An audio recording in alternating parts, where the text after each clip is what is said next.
He's a law professor at the University of Notre Dame and a leading expert on public bioethics. I spoke with him recently about his new book, What It Means to Be Human. In it, he takes a fresh look at how American law and policy might better represent the human experience. Here's my interview with Carter SNEAD. Carter, one of the principles of Catholic social teaching is the dignity of the individual. In your book, you underline a new kind of individualism in the American personality that leads to really negative directions. You call this expressive individualism. Now, what is expressive individualism and what's the problem with it? So expressive individualism is what I call in the book a kind of anthropology, not meant in the sense of the study of people living on faraway islands, as Margaret Mead did, but rather in its original sense of what it means to be a person and what constitutes human flourishing. And expressive individualism is an anthropology that was first named by social scientist Robert Bellah, who wrote the 1985 classic Habits of the Heart, when he interviewed hundreds of Americans and asked them who they think they were at bottom, what their core personal reality was, and what their flourishing was. And what he found out was these folks believed that the core reality of their lives were themselves as an individuated will, an individuated desire, independent of their relationships with other people, independent of their histories or traditions or cultures or even their very families, and that their flourishing consisted in interrogating the depths of their own interiors to come up and find the authentic truths that lied within and to pursue those truths and configure their lives in a way that pursued those truths. And it was startling to Bellah to hear this account because it was so disconnected from our relationships, our formative relationships that sustain us, that preserve our very lives, relationships with parents and loved ones and wives and husbands and communities. He was worried about this kind of hyper-individualistic notion that privileged the mind and the will over all other aspects of our personal identity and defined human flourishing in this way that was so single-mindedly individualistic and selfish, basically. And this is a vision of the person and human flourishing that I find in my book underlines the laws and policies of abortion, assisted reproduction, and end-of-life decision-making.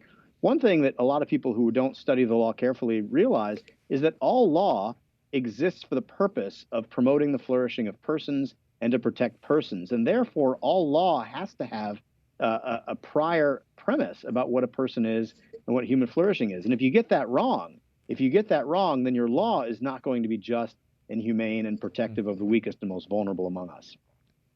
In What It Means to Be Human, you're right. An inexorable reality of embodied human life is dependence.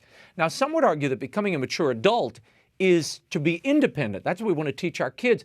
So why is dependence a good thing?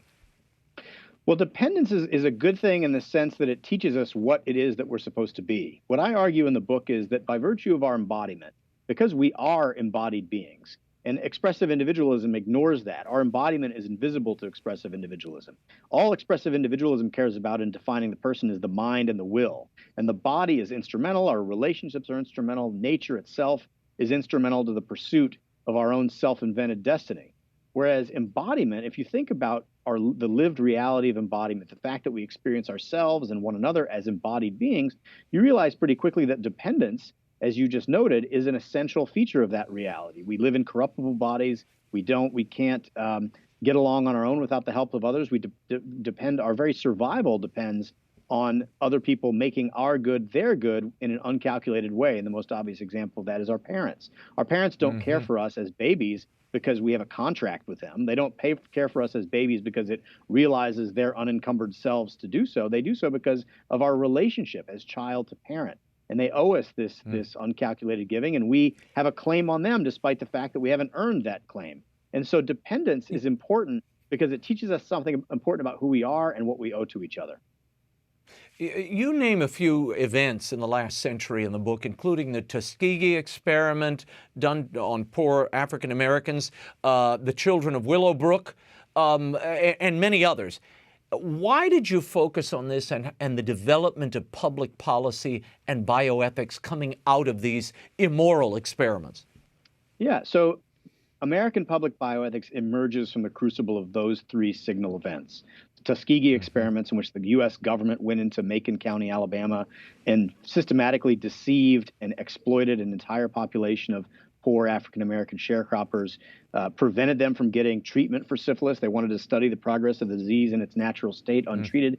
And even in the 1940s, when penicillin became available as a treatment, they did not give the penicillin to these men and women. They did not. They actually worked. It was reported that they worked with local health authorities to prevent them from getting that treatment. There have been experiments done on children who had just been aborted, paid for by the federal government. And then the other example you gave, a series of unethical experiments on human subjects. The children of Willowbrook were intellectually disabled children who were deliberately injected with hepatitis. All of these examples are important because they point to us the human context in which public bioethics arises, which is the vulnerability that emerges from our embodiment and a mutual dependence. These individuals who were exploited were not autonomous wills operating at the height of their powers the way expressive individualism would suggest they are. So to build a public bioethics responding to that vulnerability, assuming that these people are different than the way they are, is going to produce false and inhumane and unjust outcomes. And the bottom line is that the solutions that emerged in reaction to those scandals were to strengthen informed consent and to strengthen legal mechanisms that only make sense if what you're dealing with is a subject who has the cognitive powers to impose his or her will and to define their will. But that's not true in any of these cases. The unborn child, the person suffering from systemic racism, or the intellectually disabled child at Willowbrook were not autonomous selves that we can serve by facilitating their autonomy. They're people that needed to be protected.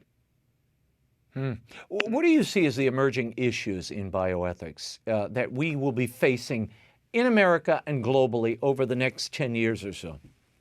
Yeah, I mean, I think the old issues haven't gone away. I mean, the issue of abortion is still very much with us, and as long as the Supreme Court hews to the unjust arrogation of power in Roe v. Wade, where they claimed that the Constitution itself forbids states and the federal government from protecting the least among us, the unborn child, that issue is going to be with us.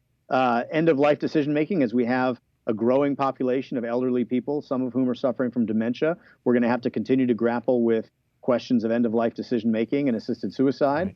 But the novel emerging technologies, gene editing, for example, remaking ourselves in whatever image we choose to do so, that's an area rife with possibilities for expressive individualism to ground public policies that are unjust, inhumane, and don't protect us rightly. What do you want readers, the average reader coming to your book, the layman who doesn't have a background in the law, in these theological issues, what do you want them to take from this book? Yeah, that's a great question. I think that this book is actually for anyone who cares about what it means to be and flourish as a human being and what we owe to each other. You don't need to be a scientist, a lawyer, or even interested in bioethics to read this book and to get something out of it. This book is fundamentally about who we are as persons and what role that anthropological question plays in our lives, both on our shared lives as a community, but also in our one-on-one interactions. And the person that most embodies, to use it's not a pun, but to play on words, what I'm trying to argue for in this book is Mother Teresa. Mother Teresa wasn't a scientist or a lawyer. Mother Teresa understood that we belong to one another, and she understood that our fundamental obligation is to care for the least among us because she saw in the vulnerability of the other the call of Jesus Christ to minister and support our neighbors, just as the Good Samaritan did. Carter SNEAD, thank you for being here. Thank you.